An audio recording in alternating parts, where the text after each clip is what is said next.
My name's Natasha Bamblett. I'm a proud First Nations woman and I'm here to acknowledge country. Hello, beautiful friends. We gather on the lands of the Aboriginal people. We thank, acknowledge and respect the Aboriginal people's land that we're gathering on today.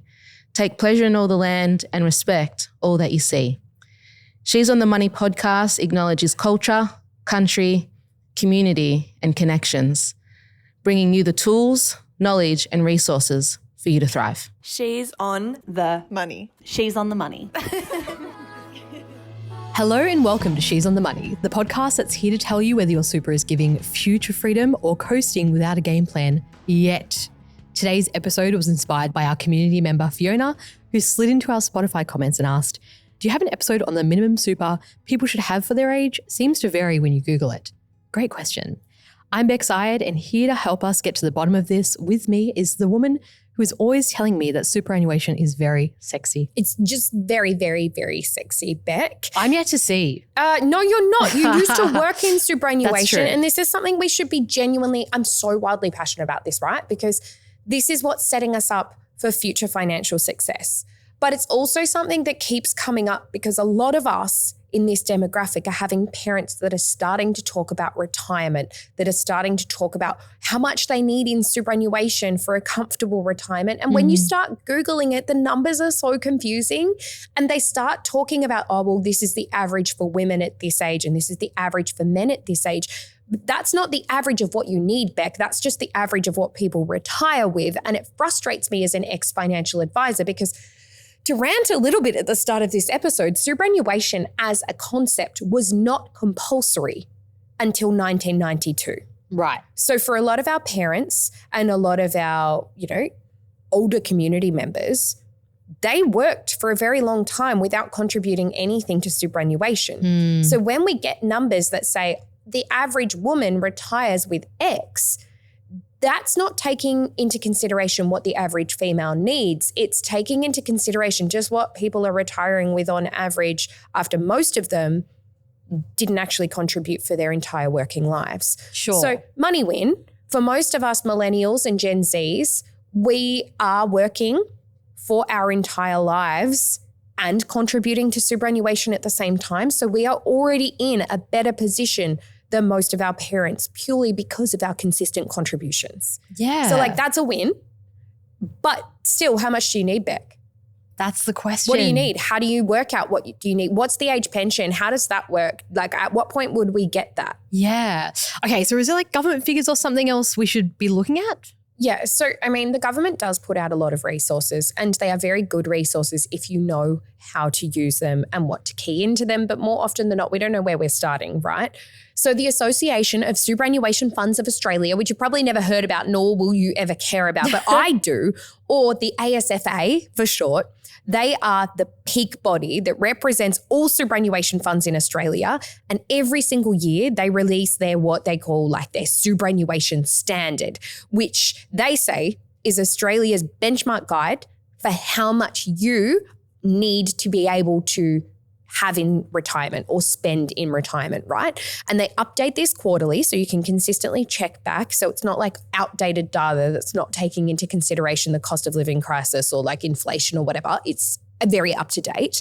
And the most recent one available at the time of us recording this episode, Beck, was the one that was released in March 2025. So we're going to use that data. Cool. And everything is in today's dollar, right?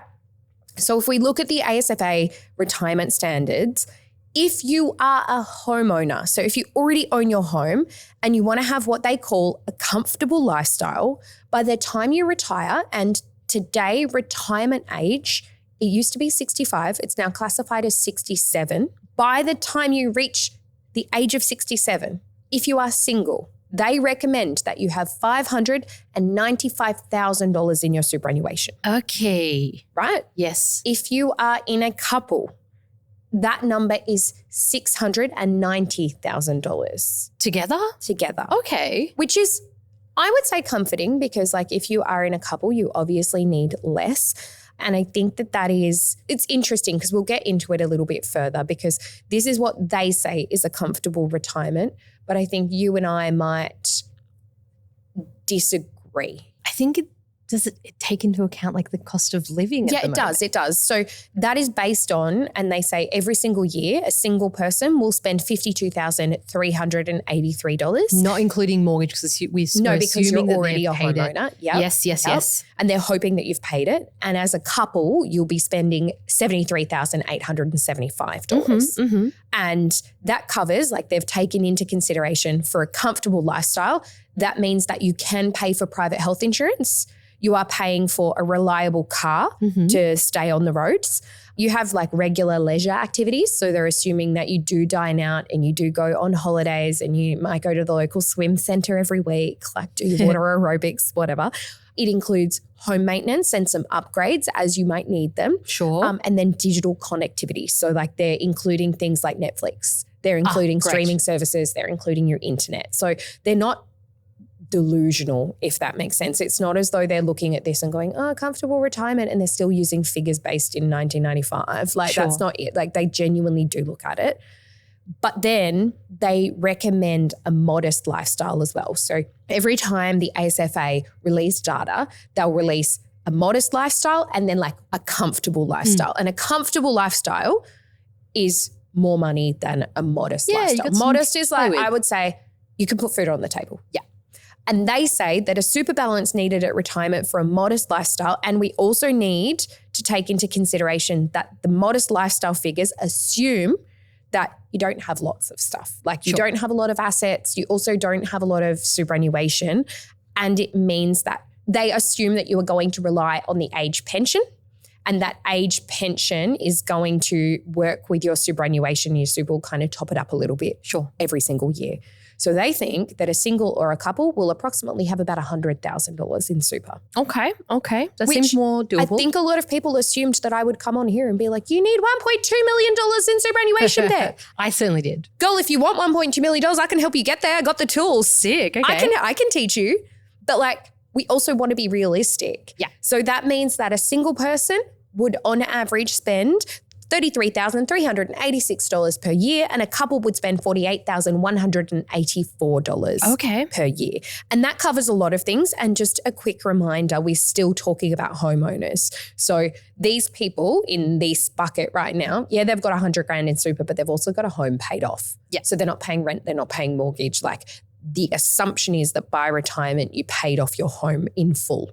And for a lot of people, that is actually the reality, especially for boomers. I don't know if calling them boomers is nice, but, for our parents' generation, Beck, a lot of them haven't contributed more to superannuation. They've really prioritized debt reduction. They've prioritized paying off their family home. They are now completely debt-free. They're ready to retire, but they don't have heaps in super. Sure. So, and that's okay. But what a modest retirement covers is you still can afford basic private health insurance. The government really prioritizes that. Limited leisure activities, so not so many trips, but you are able to go to the pool and get a coffee out and stuff like that.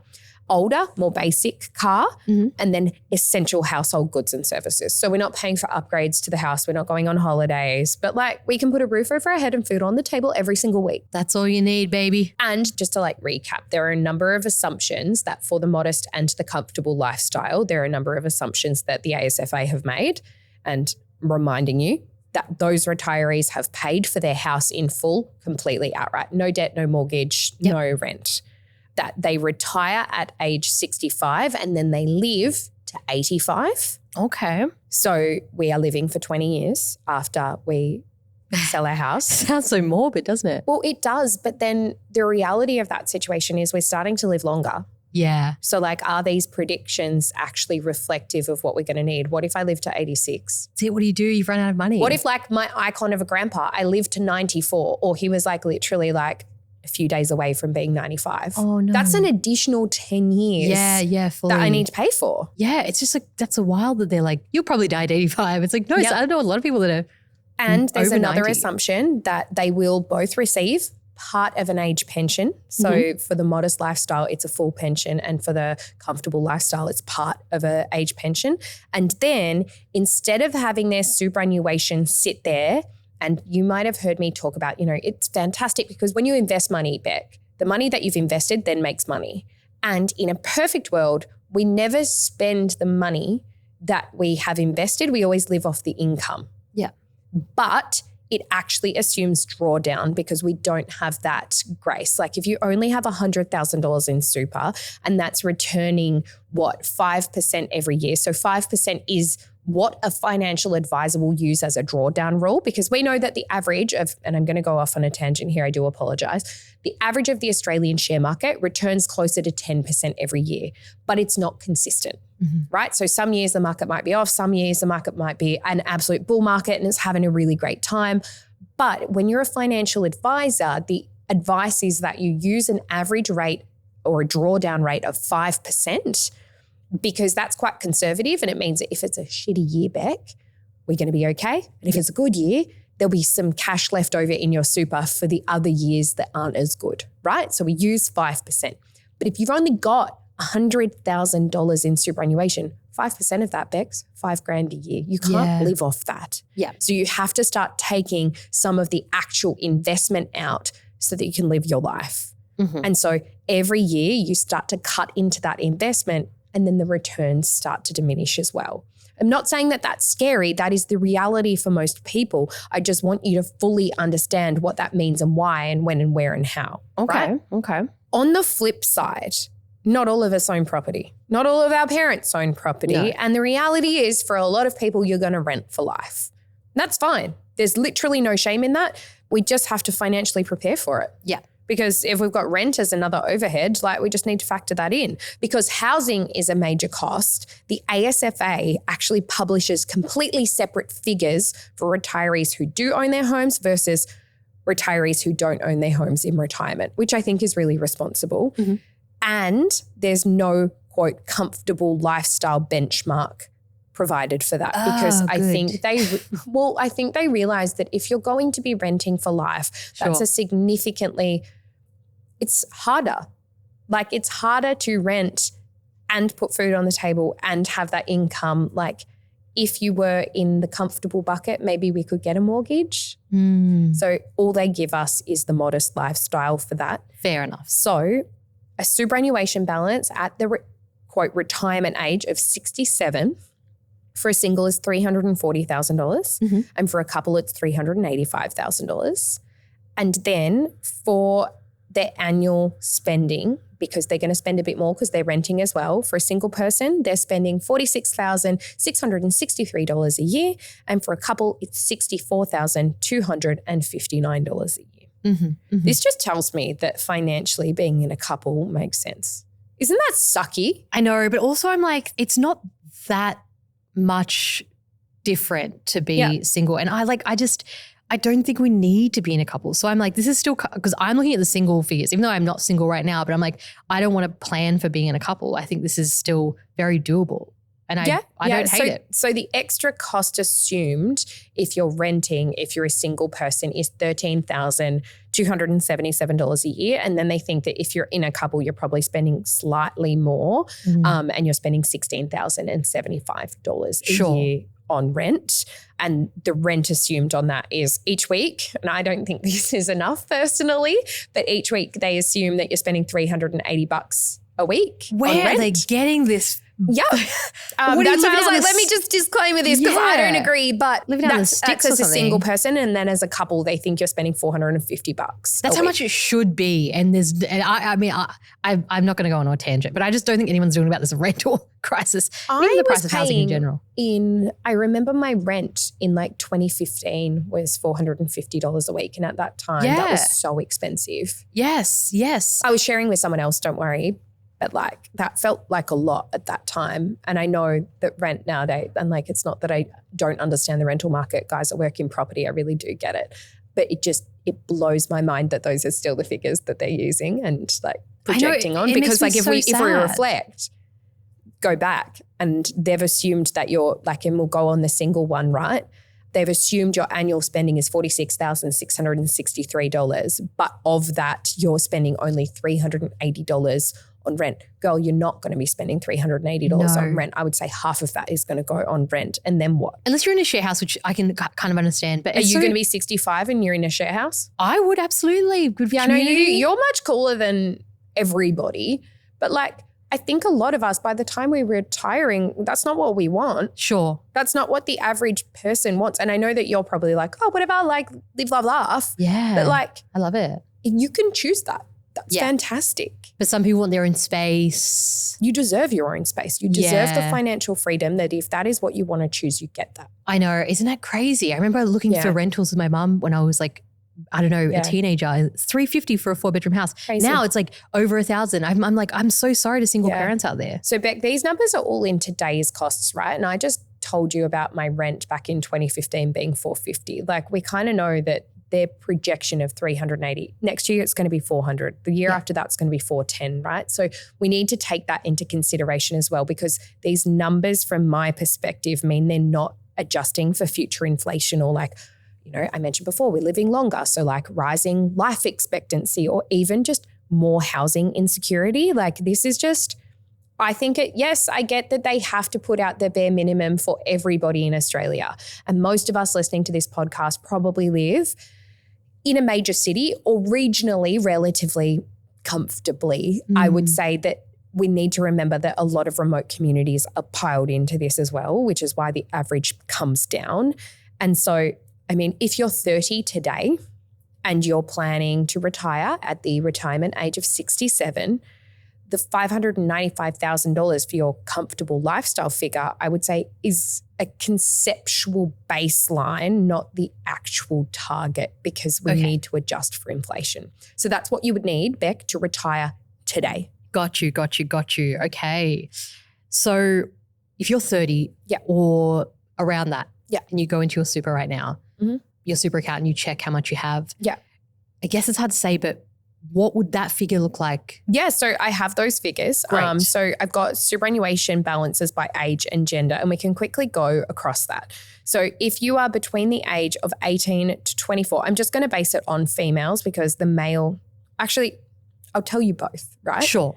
So the average account balance for someone between the age of 18 to 24 is $7,297 if they're a female and $8,069 if you're a male. People between the ages of 18 to 24, the median account balance if you're a female is $4,272. That's what the most people have. If you're a male, that median is $4,617. Okay.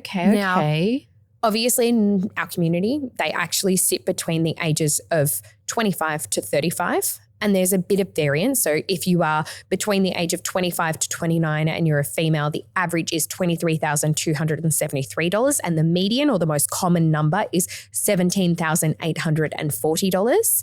If you are male, it is $25,407 as the average and $17,545 as the most common.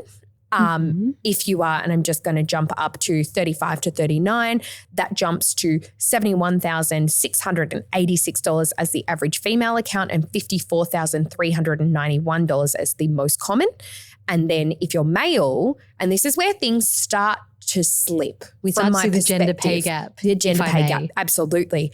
If you're a male, your average account balance, if you're between the age of 35 to 39 is $90,822 and the median is $70,181. So just to draw that back, the most common male account between the age of 35 to 39 is about 70 grand and the most common female amount is $54,000. We are almost $20,000 behind and we haven't even hit the age of 40 yet. Yeah. Okay. If we That's jump very back sad. up to what retirement age is, so retirement age is 67 in Australia. So if you are between the age of 65 and 69, the average account balance is $379,483. And you go, that's pretty good. That's for females. The most common balance for females is actually $191,475. Right. So there's a big difference there, and we really need to understand the difference between what the average is and what the median is, because the median is the most common number that appears in a data set. Yeah. And I want to talk about that more instead of just like, oh, on average. Yeah. Because the average is taking into consideration the really rich and the really poor. Yeah. And that doesn't give me a good idea of what most people in my community are retiring with, right? And then just to give you the other numbers, if you're a male between the ages of 75 and 69, the average is 428,533 and then the median is 206,091. That's just telling me that obviously there is a gender pay gap, full stop, end of story. Women are retiring consistently with less superannuation than men. Whether you use the average or you use the median, it doesn't matter. We have less. On that website, so we were talking about the ASFA before, there's actually a very cool research tool called Super Detective. So the Super Detective tool will let you put your age in and then it will tell you how much you need to have today, Beck, to hit their comfortable retirement or their modest retirement ages, right? And I'll tell you a bit after this because I'm going to get into it. There's a number of different calculators you can use as well that will show you where you need to be and what that means. Yeah. Okay. So, wow, it's a big numbers game today. What other numbers might we see? Okay, so you might have heard the rule, and a lot of financial advisors use this, a lot of websites, a lot of blogs. They say you need to have 70% of your income. And it's a rule that I would say is one of the most commonly quoted shortcuts for estimating how much money you'll need to live on in retirement. But I would say that it comes with some, I don't know, there's just like a lot of pros and cons and some pretty big assumptions that are baked into that. So let's quickly have a chat about it, I suppose. Yes, please. I've written a little bit of a pros and cons list because I don't want to bore you too much because I feel like this episode is very like numbers and like here's the median and here's the age. Like, do you know what I mean? It's a lot. But the pros of the 70% rule, it's relatively easy. Like it's pretty quick. Just calculate 70% of your income. You don't have to pull out some spreadsheets. You don't have to crush your dreams. You don't have to, work out what your retirement budget is and you're crunching the numbers all night. It actually just gives you a rough ballpark in, I would say, seconds. Sure. Money win. We love to see it. Easy. Time is money. It takes into account reduced expenses. So within retirement, hopefully, and we've got our fingers crossed, you're not paying off a mortgage. You don't have young kids to raise. You're not paying school fees. You're not paying for school camp. You're not commuting daily, so we're not spending lots on my key to go in and out of the big smoke. You're not making big superannuation contributions because you're already retired, right? So the idea is that your income will shrink a bit, and that's okay. And for me, when I was working as a financial advisor, it's a pretty healthy conversation starter. It's a pretty healthy starting point, especially for people in their 20s to 40s who maybe haven't thought a lot about retirement but want to kind of sense check. Like if I sat you down and said, all right, Beck, well, let's talk about retirement, you might go, I don't even know where to start, V. Yeah. And I go, okay, cool. Well, let's start with the 70% rule. And I explain that that's, you living off 70% of your income and we can start having a conversation about how comfortable you'd be. Could you? Would you? Yeah, would you want more than that? Right. Like, I don't know. Have you got some bougie retirement plans, babe? Are you going to go get like a yacht off the coast of France? Like, I don't know what your plans are. Yeah. So it kind of jumpstarts that conversation into, would that be appropriate? What should we be predicting? What should we be, organizing? Sure. On the flip side though, there are some cons. It's not very personalized. Like it doesn't consider whether you're going to own your own home or if you're going to rent forever or what kind of retirement lifestyle. Like we're not talking about whether you're going to get a yacht or if you're going to caravan around Australia. Like we're not having these conversations. Like, are you a super minimalist? Are you going to go completely off grid? Are you not even going to plan to need money because you're growing all your own veg? Like, I don't know. That's the dream. But everybody's got their own plans, right? It's not very personal. It doesn't talk about the age pension at all.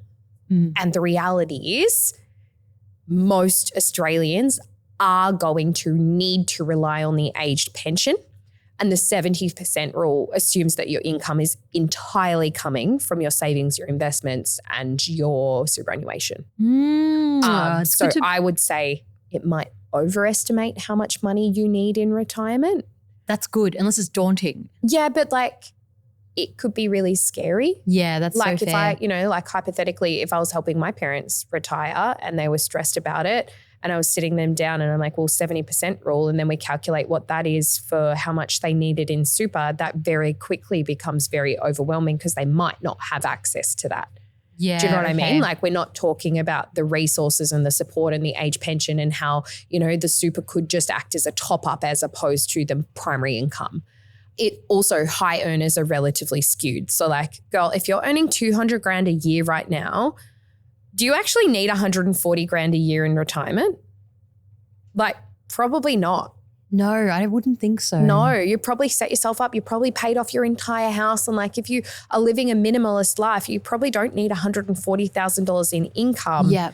So I would say the percentage doesn't scale well across lots of different Sure. types of incomes. Sure. Okay. So how do we actually work out the right figure for us? So you've probably figured out by now from this conversation that we've been having that superannuation and retirement is definitely not like a one size fits all approach. And that's why I love and I hate it. Like, everyone's different. So we should embrace that. But also I wish I just had a rule I could give you back. Like if I could be like, oh yeah, fully get back behind the 70% rule, money win, it works for everybody. Like, how much easier would that be? As an Totally. episode, that would have been so much easier. Done. To Would be be like, done. here's the rule, this is the number, this is what you're working towards. Yeah. And like, if I could turn around and be like, okay, cool, at retirement, you need this amount of money. How much easier would my life and your life be? Oh, You'd be like, oh, just work absolutely. towards that, slavey. So because it's not a one size fits all approach and because we've been yapping for a while, I think you and I, let's take a really quick break. And when we're back, I'm actually going to help you work out what your magic number is and then give you a game plan to actually get there. So don't go anywhere. All right, V, before the break, you promised to help us figure out the right super balance for our lives. promises. Not just averages. That sounds like a mammoth task. So where do we begin? Okay, so what we want to do is kind of like, you know how I was saying the 70% rule is a really good rule for kickstarting conversation? Yes, ma'am. We want to just get clear on what retirement means. Okay. What's that mean for you? Like, are you going off grid? What would that cost? Are you growing all your own veggies? What type of income would you need? On the flip side, are we going to the south of France? And like, these are very, and I use those examples because like when I was a financial advisor, this is how I'd talk to clients. I'd be like, go, what's the plan? Yeah. And then all of a sudden you go, no, I don't need to go to the south of France. You'd be like, okay, cool. What does retirement look like? And then all of a sudden it's much easier conversation to go, well, actually, maybe, and like maybe you're talking to someone in their 60s, right? And they've just started having grandchildren and they're really excited about just spending more time with the grandkids. Like they're like, oh, like hopefully I can have them one day a week and we'll go to the cafe and like, what do holidays look like? And, you know, I used to talk to a lot of people who'd be like, oh, well, I don't actually want to do a whole heap of overseas stuff. Maybe they've already done that. Maybe they don't have an interest in it. They're like, oh, maybe like trip to Queensland every year. Yep. Or on the flip side, I might have sat down with a retirement couple who are like, girl, we have been waiting for this. We want to travel the world. Like, it's such a good conversation to have. But like right now, what are your retirement plans? What could that look like? And we want to price up what your lifestyle would look like in today's dollars. So today, if you're retired, what would that look like? What would your annual spending look like? And what is kind of like a realistic house cost? Like, are you planning on getting a mortgage and having it paid off, or are you planning on renting? Like, what should we be allocating? Sure. Okay. And so we have our annual spending. What do we do next? We need to then take that and go, okay, well, on average, and like, let's just pick a number out of the air, right? On average, you've decided, Beck, that you want to spend $60,000. Yep. And now I'm using that number because it's higher as a single, because you said that we're going to pretend that you're single for a hot minute. It's higher than the modest and the comfortable lifestyle based on the ASFA, right? Yeah. So you want to translate that annual spend into a ballpark lump sum. So we want to do, and we always times it by 20 because that's what's going to give us a drawdown rate of 5%. So if you times anything by 20, you're going to get that 5% number. So let's pretend you want an income of $60,000, Beth. Sure. 60,000 times 20 is going to equal $1.2 million. Yeah. Okay. Right? And so that $1.2 million means that every single year, if you had 1.2, and I'm not trying to scare you because that's like a relatively large number, but we're just like working backwards. And I think a lot of us, you know, we're listening to the She's on the Money podcast because we want better for ourselves. I can almost guarantee that if you are in your 30s right now, or if you're in your 20s right now, and I go, how do you want to retire? You're not going to say, oh, I would just like a modest retirement. Most of us want the financial freedom to do whatever we want, Beck. Yeah. Right? Yeah. So I don't want to scare you with these numbers, but also these numbers are completely achievable, right? So we would need an investment of $1.2 million, assuming that we draw down 5% each and every single year, and that money doesn't remain income generating. I just want to double check. Drawdown means like just take out. Take super. out. Okay, Yeah, gotcha. drawdown is just taking that cash out. So every single year you would take that cash out. And the reason is, remember we said you retire at 65? Yes. And then we're assuming you die at Yes, 85? Make sure you die at 85. How many years have you got? We've got 20 years. So we times it by 20. Yes, and then 5%. So we're assuming Every year we draw down 5% of that. The interest earned is so if there's no interest earned, got if you just have that lump sum and we don't make any money ever again, understand. We're being quite conservative here. In 20 years, you'll have no money left. Got you. Okay, I hear and you. I mean, in a perfect world, right? In a perfect world, you'd have that $1.2 million and it would be invested. Yes. And we'd just live off the money that your money made. God, that would be so good. And then your kids or your family or your friends or the lost dog's home, when you die, gets $1.2 million. Gorgeous. Sexy. Can't believe So that. That's hot. crazy. Not That the would just, reality for most people, but like that's a pipe dream, right? Oh my and God, that could totally. completely happen. Oh my God, totally. So how do we work out if we have enough or if we will have enough to hit this target by the time we retire? So the Money Smart website is one of my favorite websites ever. Like the compound interest calculator is my favorite go-to there, right? But there are another two calculators that I don't talk about enough on this podcast on that Money Smart website that you can use to see how you're tracking. So the first one is their superannuation calculator. What you're going to do is honestly type in Money Smart superannuation calculator and it will come up as the first Google search result. You're going to click that. Then you're going to put in how old you are, what your salary is, what your current superannuation balance is, like how much you're contributing, and your risk. So we want to understand a risk. Are you conservative? Are you a growth investor? Are you a high growth investor? And then it will show you your projected balance at retirement in today's dollars. Scary. I don't know why I'm scared of that for some reason. But like, how good's clarity? Yeah, that's so true. Because do you know what? When you're younger, like let's pretend you're 30 and you're like listening to this episode, very small tweaks today have very big impacts when it comes to retiring. It could mean you go, oh shit, I'm going to talk to my employer and put in an extra $200 a month. I'm never going to have to think about retirement again because I'm set. But the same thing is not true if you're 65 and thinking about retirement and using that calculator. You can't just add $200 and hope it's going to be good. Yeah. We have so much power when we are young, Beck, because we have time on our side, and from little things, big things grow. Yeah. Now, the second Money Smart calculator is their retirement planner calculator. Stick into Google, Money Smart retirement planner calculator.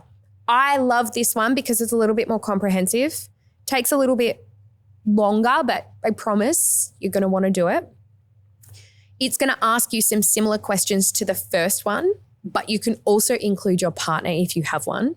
Plus in the advanced settings, and we do want to play with the advanced settings because like we're not here to mess around. We're here to create a retirement plan, Beck. You can play around with things like your age that you want to, last to. So maybe you're like, oh my God, like Victoria told me that most of this like ASFA data assumes that I retire at 65 and die at 85. Girl, you're going to look at your nana who's 101. Like maybe you have a higher life expectancy in your family, and this can be a morbid conversation, but I'm sorry, you're going to need a plan for a few more years than 85. Yeah.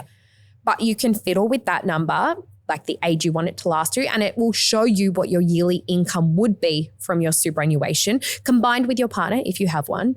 And you can also select if you want it to include the age pension or not, which I think is really empowering. True, yes. Because remember before, you and I just said you wanted a $60,000 income in retirement. Yeah. That's where the 70% rule starts to fall down, because we didn't talk about the age pension at all. We just said you needed $1.2 million in superannuation to achieve that lifestyle, Beck. Does everyone get the age pension? No, it's asset-based. Okay. So you can get the age pension if you own your own home, because your family home is not considered or taken into consideration when accessing the age pension. But they do consider and there's like caps on it. I believe it's around $400,000 before it starts to come into play, but other assets. So they'll look at your superannuation, Investment They'll look properties? at your investment properties. Okay. They'll look at your cars, your boats, your literally everything that you own. And if you own over a certain amount of assets, then it starts to impact how much of the age pension you get. It's not a cutoff and they say you have more than that, you get none. It starts to cut down how much age pension you get until basically it says, okay, well, you don't qualify for any of it. Okay. And this calculator will tell you based on the assets you're planning on owning at retirement, not including your family home, which is a little bit sneaky, right? Because if your family home is worth $5 million, Yeah. that's fine because your family home's not taken into consideration. True. There's parts that I really like, I agree with, because it's like, okay, well, we all need a roof over our heads. But yeah, I suppose you could move into your most expensive one. Yep. And Okay. yeah, there's a few things that make sense and don't make sense, but ideally the plan with the age pension is that it works out for the average Australian. Sure. So yeah, you can stick that in and it will show your annual income that is necessary in today's dollars. And I think that that's really powerful. It's also a really great tool if you're helping your parents, if they are, going through retirement at the moment or trying to calculate it out or they've got some questions or queries. It's a great resource to go to. Okay. And so we're going to either see if we're on track or on target. Or not. And that's where we want to compare our projection to the target. Like, are we on track? We need to do a schedule or review? Is there a little bit of a gap? What does that look like? If so, how are we going to make that up? Have we taken if you're a female, very likely you've taken some time out of the workforce. Yes. Do we need to top up our superannuation? Do you maybe want to save for a house and you haven't really thought about that before, but you're like, oh, maybe I do actually want to own a home by the time I retire. It's kickstart these conversations. Doesn't mean you need to. Renting for life is a very valid strategy, but it's a strategy that needs a plan still. Yeah. So it's not I didn't think about it and I ended up renting for life. We still need a plan. We are making a financial plan irrespective of what our goals are, whether you want to own a home or not. And I think knowing this now, to me, is so empowering because time is on your side. Most people in our community sit between the age of 25 and 34. Go look at your superannuation and make small tweaks now so that we're not having big problems down the track. Yep. Okay. There are heaps of options as well. There are lots of quick wins. You can log into your superannuation accounts. You can go to your MyGov account and consolidate your multiple superannuation accounts. If you've got them, you're going to save heaps of money on fees. You could look at the fees of your fund and do a little bit of comparison. You can look at the performance of your fund and pick one that's aligned to your values. I would make sure that you're doing a risk profile and actually understanding, well, am I actually a balanced super fund member or am I a bit of a high growth baddie? What does that look like? And then, maybe let's say you're behind. Well, you could boost your salary sacrifice. Girl, that's pre-tax. Money win. You can play around with the calculators I mentioned earlier to see what impacts additional contributions might be able to have. You could make a plan to invest outside of superannuation. So you've got another nest egg. We've got double. You could look at additional income streams that you could add in retirement. Totally. And what else are we going to plan? There's just so many things we could plan. And when you have time on your side, we've got so much. So much. And I just, based on when I worked at superannuation company, 2 different ones. They always have their own financial advice, general financial advice for free. Yeah. You can just call up and say, hey, I want to talk to someone about, if you don't understand risk profiles and all that kind of thing. 100%. Your superannuation company, if you just call them and have a chat, they will absolutely help you and talk you through it. So, and they love that. Please call them. They actually do love it. You're literally paying them with your super fees. Yes. And if you call up, and I remember this from one particular place, I'm sure it's in a lot of different superannuation companies. If you say, I would like general advice, and they put you through to the general advice team, the person who answered your call gets some sort of bonus. I remember we got a gift card or something. Yeah, they do. Call your super fund. Give everyone a bonus. Give everyone a bonus. Get free advice. God, win-win. Okay. So this episode was very numbers heavy. It was quite numbers heavy, and I am sorry. And we'll probably do an Instagram post at the same time as this goes out. So go check our feed because all of those numbers and stats and stuff will probably be on a carousel post for you. If you want more information, they will all be on the ASFA website, which we will link in the show notes. And I will also make sure that all the calculators that we have mentioned are also linked in the show notes for you. God, she's good. I feel empowered, dare I say. Oh, hey. Yeah. So I think this is a great place to leave it. I do as well. And I'm glad that you feel empowered, as you should, you queen. Look, super might not be the most exciting thing in the entire world or even something that's on your radar, but like, congrats, queen. If you got through this entire episode and you're listening to me saying this, like, you have done something for future you already, but it is the quiet achiever. It is going to fund your bottomless brunches when you're 70. If you want to be that 70-year-old who you go, wonder what she did in a past life to be able to drink a mimosa at 10 a.m. That's who I plan on being. Oh, yeah. I want people to question what I did with my life to end up in the brunch location at 10 a.m. drinking a mimosa. And I guess that's the kind of long game that we're all here for. And if you haven't already, please hit follow, tap subscribe, do all the things, because we've got plenty more episodes coming that are genuinely going to put future you in the best possible financial position. We'll see you guys on Friday. Bye.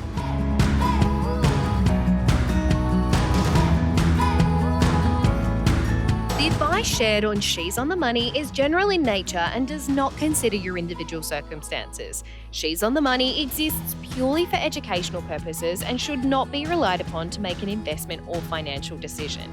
If you do choose to buy a financial product, read the PDS, TMD and obtain appropriate financial advice tailored towards your needs.